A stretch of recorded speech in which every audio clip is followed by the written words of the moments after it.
I'm taking out all the employees and starting my own company, Tom boasted to me as he returned from work. His announcement was so sudden, I couldn't quite grasp what was happening. What? I stood there, dumbstruck, not knowing how to respond. Tom, with a nasty smile, pulled out something to add insult to injury. Also, fill this out and submit it for me. That's... What he laid before me was a completed divorce application. See ya! Wait a minute! My attempt to stop him was futile. Tom left. Left alone in the house, I stood frozen, still unable to comprehend the situation. But then, a thought struck me.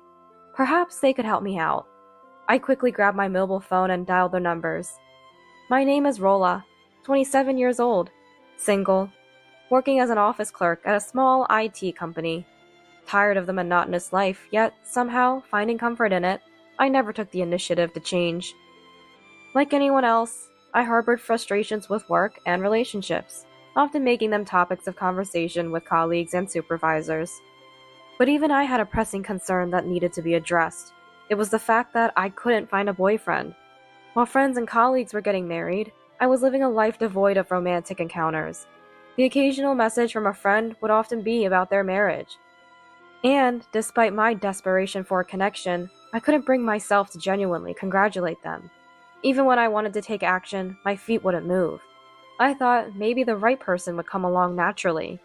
But after my closest colleague at work told me about her new boyfriend, I decided to seriously start looking. The first thing I tried was a dating app. I installed an app with relatively good reviews, set up my profile and photos, and started chatting with men. But I couldn't find a good match and ended up feeling defeated. Then, I attended a few matchmaking parties, but couldn't find anyone to connect with. Even when I did match with someone, the relationship didn't last. On one hand, I was in a rush. On the other, I feared I might never get married. I decided that if I didn't meet someone nice at the next party, I would stop looking for a while. But at the next event, I met Tom, who would become my husband. Tom seemed like a kind man at first sight. His voice, his expression, everything about him was gentle. And he was a good conversationalist. What do you do for a living, Rolla? I'm in administration. Oh, really? That's impressive. I'm terrible with detailed work. I could never do office work. It was the first time someone had praised my job, and it made me feel unexpectedly happy. I tried to learn more about Tom, but I was quickly swept up in his charm. He kept complimenting me. I wondered if it was just because he wanted to make a good impression, but I didn't mind being praised. I'm a simple person after all. I found myself becoming more aware of Tom, wanting to talk more, and, if possible, wanting more beyond that. That's how I began to feel. I guess Tom felt the same because we matched, and after the party, we decided to go out for drinks.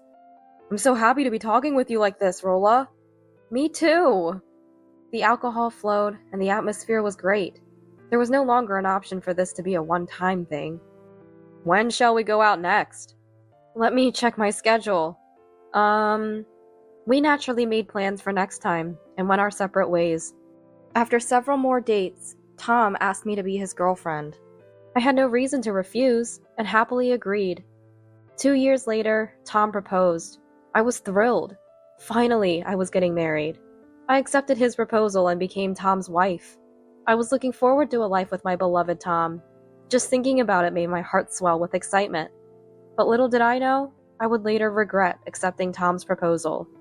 We informed our families and had our wedding, and the busy time passed. Tom's parents were as kind and reliable as he was. Are your parents far away, Rolla? Then you can't rely on them quickly if something happens. Yeah, that's true. When I mentioned my parents lived far away, they said, if you ever need help, talk to us. We'll do whatever we can to support you. They said, tell us anything. Although I had gotten used to my parents being far away, it wasn't without its worries. I felt relieved and happy that my in-laws were supportive. With kind and reliable in-laws and my beloved Tom, I felt surrounded by wonderful people. A few weeks into our married life, it was just as happy as I had imagined with Tom. After quitting my job due to our marriage, I spent weekdays doing housework and waiting for Tom to come home. On weekends, we would go out together or relax by watching TV. Hey, I'm off tomorrow. Want to go somewhere? Let's go to the shopping mall. Great idea. Maybe we can stop by the bookstore nearby. Planning our future activities with Tom was enjoyable. We didn't have children. We had discussed it before marriage and ultimately decided not to have any. My age, physical strength, financial concerns. There were many reasons, but the main one was wanting to live a relaxed life, just the two of us.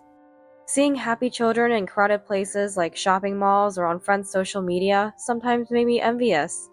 But I always thought there was no happier life than the one I had with Tom, unchanged.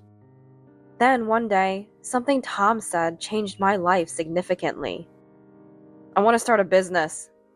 I wasn't too surprised, though, because Tom had mentioned it before we got married. I've been thinking about starting a business someday. A business? I was shocked when I first heard it, and worried if it would be okay. Starting a business meant leaving his job eventually. Would it be okay in the long run? Would it work out? What if it failed? Many questions and concerns crossed my mind.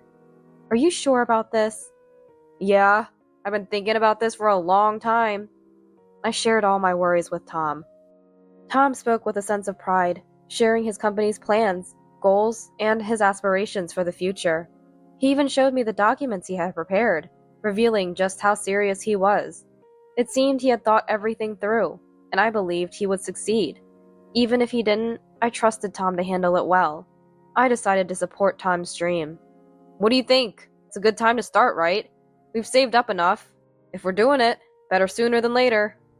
Yeah, I think it's a great idea. And so, Tom began preparing for his business venture. I decided to use the time I had spent on my hobbies and rest to help with his startup. Everything was for Tom. Even my in-laws knew about his plans and came over to help us. Were you surprised when he said he wanted to start a business? He probably just blurted it out suddenly. I was surprised, but he explained his goals and plans well, so I thought it would be okay. Thank you for trusting our son. Lucy smiled kindly. Spending more time with my in-laws, I learned things about Tom and heard stories about their past I never knew. Apparently, they had run a business before. It wasn't a big company, just a small one with a few employees. Eventually, they had to close due to financial difficulties, but sharing this story with Tom sparked his interest in entrepreneurship. We told him it's tough and to forget about it, but he wouldn't listen. We said if you can take responsibility, then go ahead and try. I had no idea. I hadn't expected such a backstory, but it felt typical of Tom to be inspired in this way. 2 months later, after completing all the preparations and applications, the business finally started running smoothly. It was an S&S consulting firm. Since it was a world I knew nothing about, I left the main operations entirely to Tom. In return, though, not exactly, I took on all the administrative tasks. My in-laws were probably concerned about their son's business. They would come to check on us and help out every few days. Many might find it unbelievable to see one's in-laws so frequently, but I was actually glad to have them around so much. They had become a significant support for me. 6 months into the business, it began to stabilize, and we even started hiring part-timers. Still, my in-laws continued to help, making me feel somewhat guilty, so I talked about paying them. But they said, "We're just free, don't worry about it." I felt bad, but I stopped talking about payment, thinking they might not like money being mentioned too often. Before I knew it, a year had passed since we started the business. The performance was steadily good, and we expanded by increasing the number of employees and part-timers. The new employees were all kind, and I was happy to work in such a pleasant environment. I found my work more fulfilling than my previous job, enjoying it for the first time. Everything seemed to be going well. But there was one thing that had taken a turn for the worse. It was Tom's behavior. "Are you skipping work again today?" "Yeah, sorry, I have something to do." "Okay, understood." Tom started missing work, claiming he was unwell or had errands. While it's understandable to be sick or have errands once or twice, it becomes questionable when it happens several times. What could be so important that he needs to miss work for it? Especially when work-related tasks are usually handled during work hours. The more I thought about it, the more I wondered what Tom was doing so secretively. "Rolla, I might be late or unable to come to work tomorrow because of some errands. Sorry." Again tomorrow? Although he apologized, it felt insincere. If he truly felt sorry, I thought he might try to improve his behavior. One day, I decided to gently point out Tom's excessive absences. Tom, I know it's your company, but it's still work. I'd really appreciate it if you could handle personal matters on your days off. Tom seemed surprised by my words. Sorry, I'll be more careful. Thank you.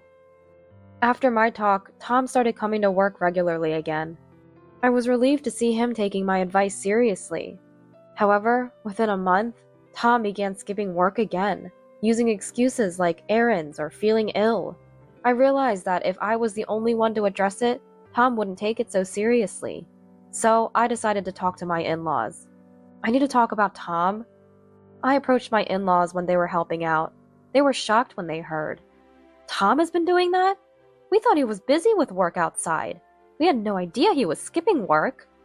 Indeed, it's work after all. I understand if he's unwell or has personal matters, but it seems like he's taking too many days off. Yes, that's true. As I explained Tom's recent behavior, my in-laws became visibly upset. The next day, my in-laws called Tom for a talk. Tom, we heard you've been missing work lately. Why did you? We heard it from Rolla. What are you doing? Really? Remember, this is the business you started. Don't rely too much on others and take responsibility. We don't want to say this, but don't end up closing down like we did, regretting it later. Tom seemed shocked to be called out by his parents and was somewhat distracted. Are you listening? Yeah, sorry, I am. Really, stop causing trouble for others. If you have genuine reasons, explain them in detail. Understand? I understand.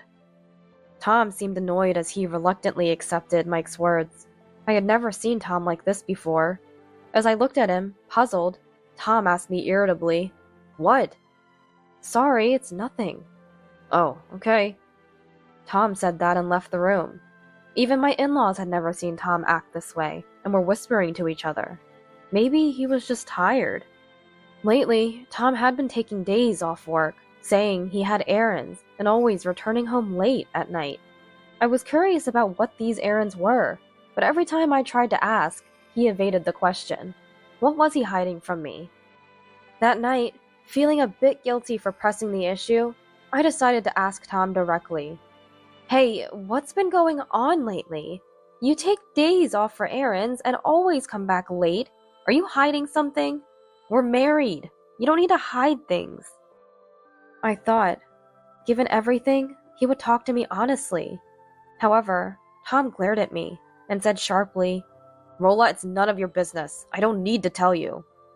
But it doesn't concern you if I say it doesn't. The discussion is over. Got it? Wait, just a minute. I'll stop slacking off at work. That should be enough, right?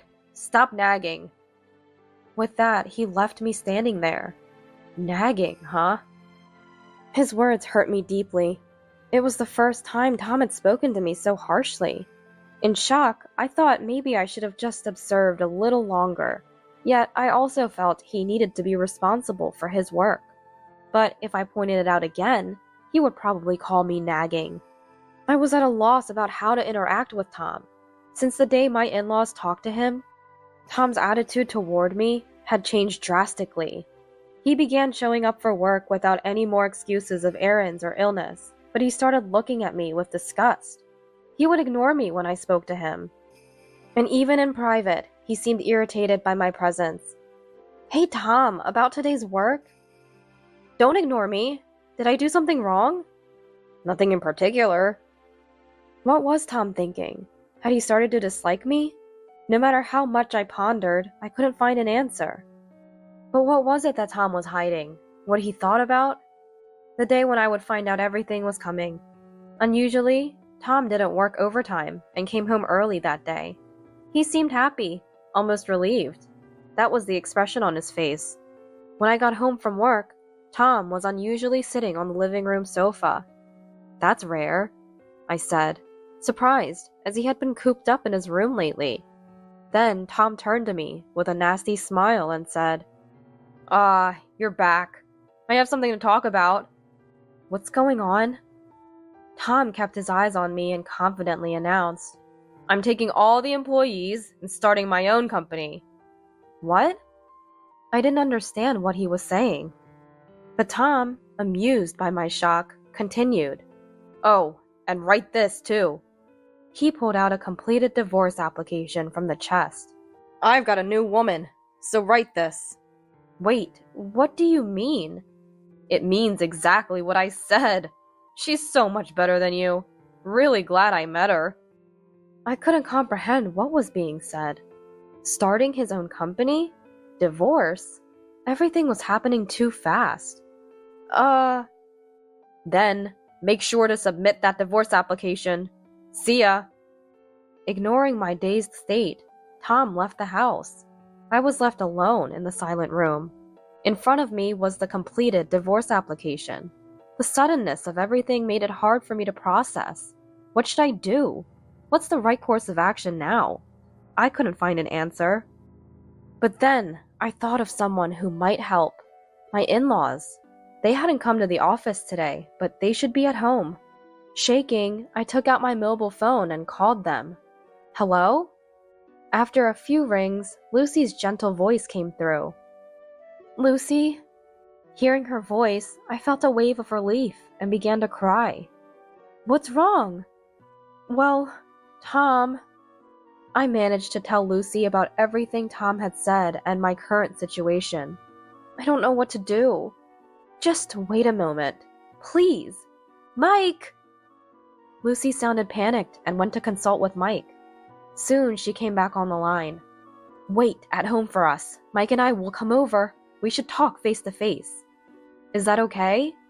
Yes, of course. We'll be there soon. A few minutes later, my in-laws arrived. Lucy? Mike? Are you okay, Rolla?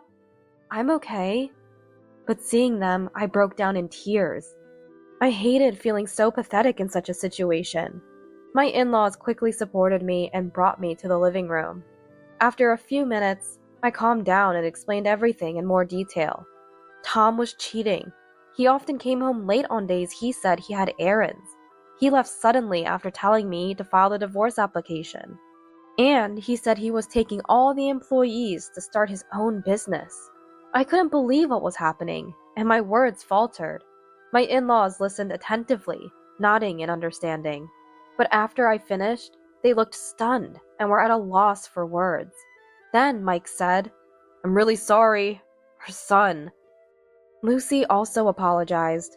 "It's not something you two should apologize for." My in-laws apologized to me. Seeing this scene, I felt unbearably uneasy. I was relieved to have talked to them. Given everything, they would be on my side, but I didn't know what to do next. I needed to find out if Tom had approached all the employees about leaving, where he was now, and get proof of his affair. After his harsh behavior and being confronted with the divorce papers, I couldn't even consider reconciliation. Since Tom wanted a divorce, I decided to go through with it, regardless of how things unfolded.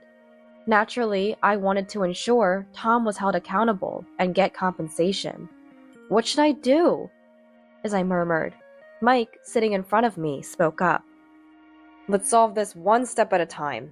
We'll look into Tom's situation. Rolla, please take care of the company.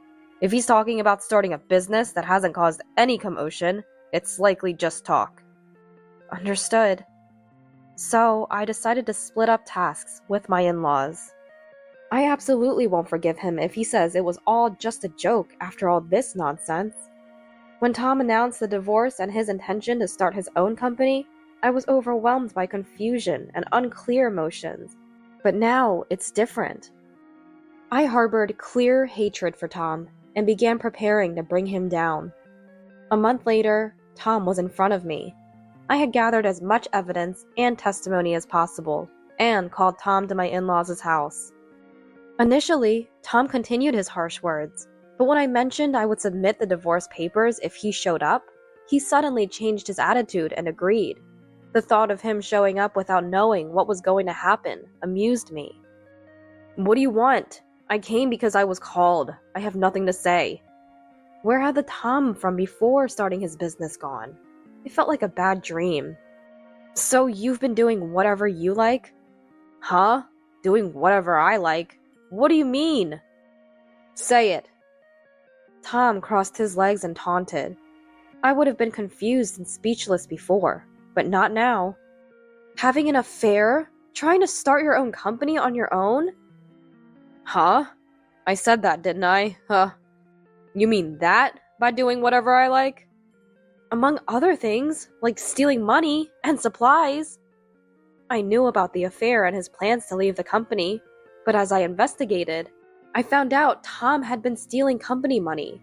When I brought up the money, Tom's face changed and he began to panic visibly. Huh? Why would I need to do that? Are you crazy? Do you have any proof?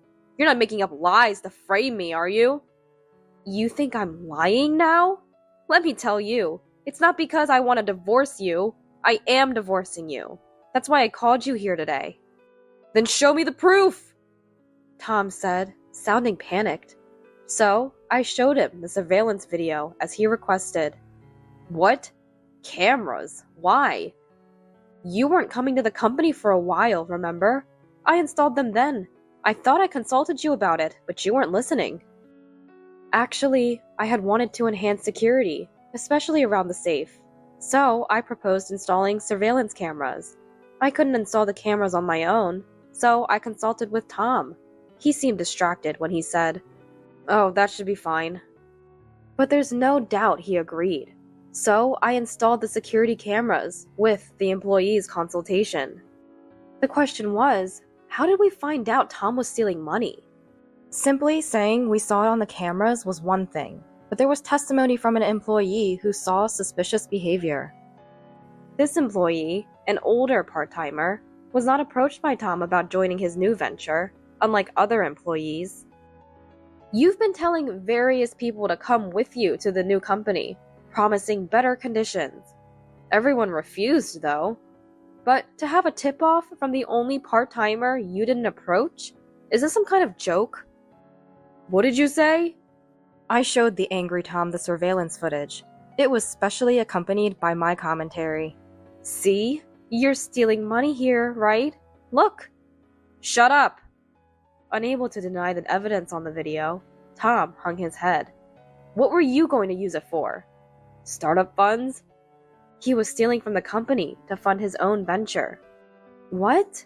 That's unbelievable! I had no choice. No choice? Just continue the business as it was. But nothing. Explain why you did it. Mike had been silent until now, but probably frustrated with Tom's evasiveness. He finally spoke up. Then, Tom, trembling, began to explain why he wanted to start a business. It turned out to be because of his affair partner. Tom had met her at a bar after work. She was consulting people who wanted to start their own businesses, like Tom. As their relationship progressed, he began thinking about starting a new venture with her. It was harder than I thought to start a business. So why did you suddenly decide to start a new business? It all seems very suspicious. I thought it would work out with that woman. His patheticness was overwhelming. A person who gives up so easily wouldn't succeed in a new venture. And he was a man who would steal money for his independence. He could cause even bigger problems in the future. You're incredibly selfish. Were you with your mistress when you said you had errands and didn't come to work? Yes. At this point, I just wanted to get compensation and get rid of him. My in-laws seemed more disgusted than angry. About the compensation for the affair? As soon as I started talking about compensation, Tom, who had been hanging his head, suddenly looked up at me and said something too late. Hey, Rolla, can we start over? I'll break up with her. I'll give up on the business idea. Let's start from scratch. Just the two of us. Seriously? He's suggesting starting over? Is he sane? As I stood there in shock, Tom continued. Come on. It'll be fine, right? I was stupid to talk about divorce. Let's go places together again. Make happy memories. So? No way! But Mike, angered by Tom's words, slammed the evidence of the affair on the table. How can you even think of starting over after doing something like this? This is... Mike had laid out documents and photos from the detective agency that had investigated Tom and his mistress. Photos of Tom and his mistress entering a hotel, walking arm in arm, looking happy. Detailed documents about what Tom and his mistress had been doing and where. There was no escaping it now. Huh? Why are there photos like this? A detective agency? Yes, I needed solid evidence for the compensation if we divorce. You could retract your admission of the affair at any time, so it's better to have solid proof from a detective agency, right? Why are Dad, Mom, and Rolla all against me? Who would side with someone who does such despicable things? I'm disappointed in you. You only suggested starting over because you don't want to pay compensation? You're a disgraceful son. I was truly grateful that my in-laws were reasonable people, realizing that they wouldn't take his side. Tom slumped again. Whatever you do, my feelings for you won't return. After I made it clear there was no chance of reconciliation, Tom had nothing more to say. Later, through a lawyer, I demanded compensation from Tom and his mistress. The lawyer said they were resistant to paying at first, but eventually, they had no choice but to agree. It's unthinkable they would resist at this stage. They had appeared resigned at the meeting, but their true nature was disappointing. A week after the divorce was finalized, Tom sent me a ridiculous message, saying, "You made me break up with her. What are you going to do about it?" I wonder what he expects me to do. I ignored him, but he kept sending messages persistently, so when I replied that he was being annoying, he finally stopped. I haven't heard from him since, but the compensation continues to be paid, so he must be managing somehow. Later, I heard from my in-laws that they had cut ties with Tom too. Now, estranged from his parents, his wife, and his mistress, Tom must be alone. I hope he uses this opportunity to reflect on how awful his actions have been. I'm now running the company that Tom and I started, serving as its representative. But to be honest, I'm just a representative in name. In reality, I rely heavily on the help of those around me. Even so, it's comforting and reassuring to know that the employees believe in me and follow my lead. My former in-laws, now strangers, occasionally check on me because they're worried. How am I surrounded by such warm people?